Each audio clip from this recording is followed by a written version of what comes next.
Coba mulai besok praktekin sedekah jumlah yang belum pernah antum sedekahin. Kalau tidak pernah 100.000, 100.000, tidak pernah 1 juta, coba 1 juta, kasih dengan keikhlasan. Demi Allah teman-teman, saya praktekin dalam hidup saya, tidak pernah balasannya kecil. Nggak tahu dari mana datang. Datang luar biasa, bertumpuk-tumpuk. Saya kadang-kadang di akhir pekan tinggal lihat di dalam tas tentengan saya sudah sekian banyak uang yang terkumpul. Saya lakukan ini sudah banyak. Baik, saya jalan teman-teman, setiap ketemu orang kasihin. Kadang-kadang saya nggak buka itu amplopnya, kasih aja langsung. Loh, makin banyak lagi dari sumber lain. Dan ini teori sederhana, syar'i, tinggal praktek, coba tunjukin. Kalau ini orang miskin lewat, setan baru bisikin, kayaknya orang mampu itu. Ah iya nih orang mampu. Ini bukan cuma bakhil, super bakhil. Baru setan bisikin, bukannya dilawan setan. Oh iya betul, tidak mampu ini. Berharap setan bisikin dia supaya dia nggak sodok.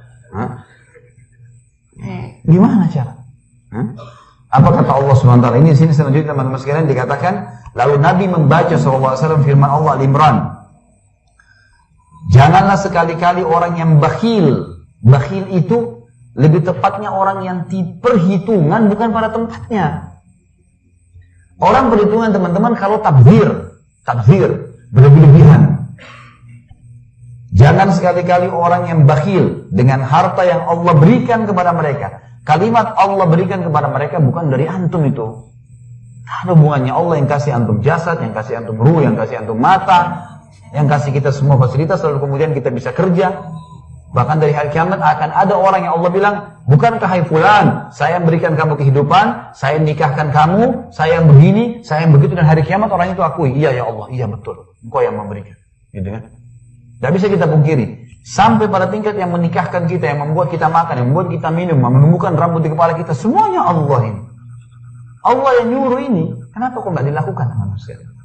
Syaitan tidak mau kita melakukan karena dia tahu ini kata kunci kesuksesan sebenarnya. Kapitalisme mengatakan nabung pangkal kaya. Islam bilang sedekah pangkal kaya. Ketemu nggak? Hah? Mana suaranya? Praktekin besok ya. Kapitalis bilang nabung. Terus kita sibuk itu, terima gaji nabung, bengkak rekeningnya. Baik, itu kapitalis, pangkal kaya katanya. Kalau kita enggak, sedekah pangkal kaya. Makin banyak dikeluarin, makin besar datangnya. Mau tangkap ikan paus, jangan pakai panci kecil, gak bisa. Pakai kapal tanker. Hah? Ini sudah 2.000 rupiah, minta kesehatan, kekuatan, minta keturunan, minta selamat dari neraka, minta masuk surga, minta jodoh yang cantik, yang kaya. Bakhil.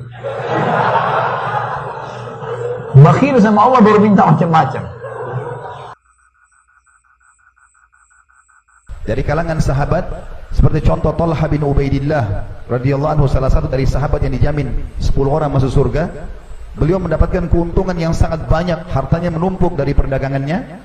Maka dia gelisah, nggak bisa tidur. Istrinya bernama Su'dah radhiyallahu anha itu kemudian mengatakan, ada apa wahai suamiku?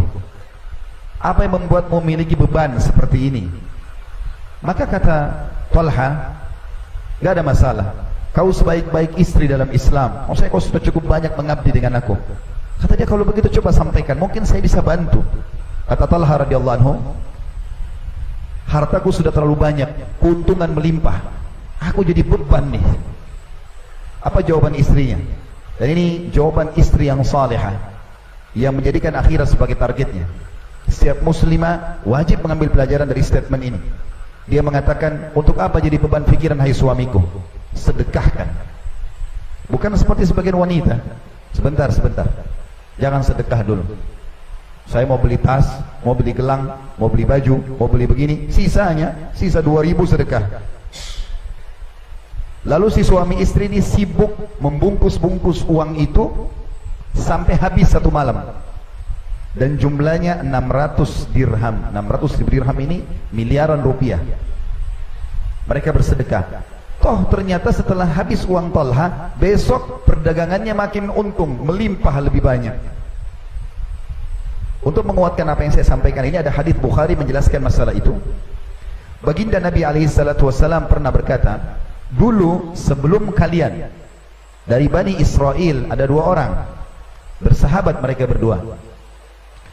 Kemudian Allah Subhanahu wa taala menguji mereka dengan paceklik, panas sekali sampai tidak ada hujan dan sulit untuk panen tanpa air.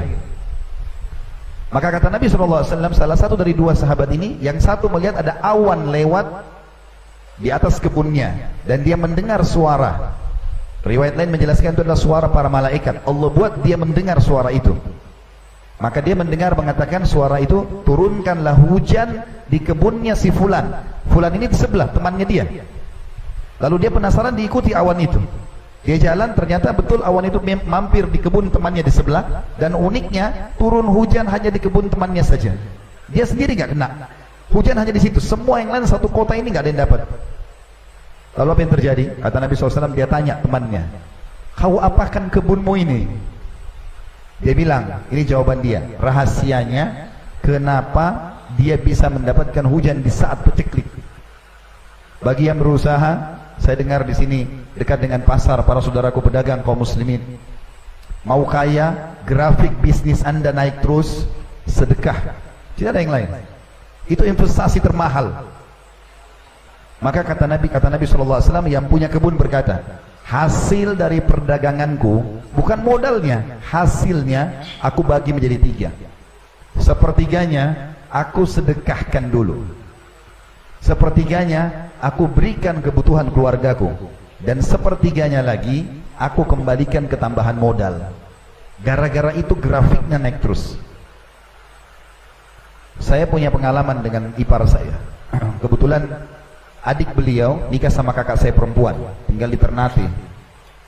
Saya pernah ada acara pengajian di sana, di Maluku. Habis selesai ceramah malam hari, sekitar jam 10 malam, saya duduk ngobrol berdua. Tiba-tiba ada suara, kena pakai atap seng, ada suara seperti batu yang sangat keras jatuh, ribut seng itu. Maka saya kaget, dia tertawa, senyum. Lalu dia mengatakan, itu mangga saya yang sudah matang jatuh. Ustaz mau? Ayo kita makan berdua. Orang sana mengatakan itu mangga madu. Saya tidak tahu di sini bilang apa, tapi di Jakarta juga bilang mangga mana lagi. Biasanya kalau dipotong ada seperti ada titik-titik madunya, manis sekali. Saya makan, memang manis sekali mangga itu, masya Allah. Mungkin saya bisa katakan belum pernah saya makan mangga semanis itu. Maka selesai habis makan, udah kami istirahat. Habis sholat subuh, waktu syuruk saya pulang ke rumahnya. Kemudian tiba-tiba saya bilang, bisa nggak saya lihat pohonnya? Diizinkan saya ke belakang, lewat dapur ke belakang. Subhanallah, saya lihat pohon itu, saya nggak bisa lupa. Sekarang ini seperti kebayang pohon itu. Tingginya mungkin hanya 3 meter pohon itu, tidak lebih. Pendek, 4 meter lah ya, kurang lebih. Buahnya itu banyak sekali. Dan saking banyak itu sampai memberatkan pohon itu, sampai mau kena ke paving blok di belakang rumahnya itu. Penuh, banyak, masya Allah. Kalau melihat poster tubuh mangga, pohon mangga ini kayaknya nggak mungkin buahnya sebanyak itu menurut saya. Nah, saya pun senang dengan tanaman. Maka yang terjadi adalah saya tanya, masya Allah, saya bilang buahnya banyak sekali. Apa yang bibit apa yang antum pakai ini? Maka dia bilang sama saya, biasa saja, saya biarkan begitu. Apa yang saya bisa kasih? Cuma memang saya tidak pernah tahan orang mengambil mangga ini. Ternyata pohon mangga itu teman-teman, setengahnya tangkainya masuk ke dalam rumah dia, setengahnya menjulang keluar tembok. Jadi yang menjulang di luar tembok, siapapun lewat boleh ambil. Anak kecil ambil, orang lewat ambil, mungkin ada orang ambil untuk jual, terserah dia. Dia sedekahkan. Subhanallah, gara-gara itu sepanjang tahun mangganya nggak pernah berhenti berbuah. Kita tahu mangga itu kan setahun sekali berbuah ya. Makanya orang, mudah-mudahan di sini tidak ada, tapi kalau ada yang biasa mangganya baru berbuah 3 sudah dibungkus dengan kresek plastik, karena bakhil harus mengubah pola itu. Allahu Allahu Allahu